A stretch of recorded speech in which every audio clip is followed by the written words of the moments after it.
Menjelang tahun politik, Golkar Kabupaten Banyuasin mulai memanaskan mesin partai agar mendapatkan hasil terbaik pada Pileg dan Pilkada 2024 mendatang. Akan tetapi, Ketua DPD Golkar Banyuasin mengaku lebih realistis dengan raihan Pileg mendatang.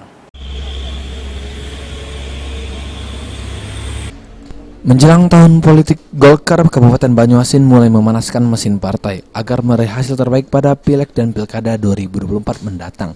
Diungkapkan Irian Setiawan selaku Ketua DPD Golkar Banyuasin dalam rapat koordinasi jika saat ini Golkar Banyuasin telah menyiapkan kader terbaik untuk menangi Pilkada Banyuasin 2024 mendatang.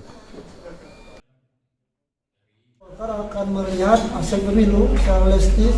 Hasil pemilu itu akan sangat menentukan karena Pilkada kita tak bulan 11, lebih ada informasi kemajuan bulan 10, bulan 9, artinya pemilu bulan 2, hasil itu akan sangat mempengaruhi daripada Pilkada tahun 2024 yang akan datang.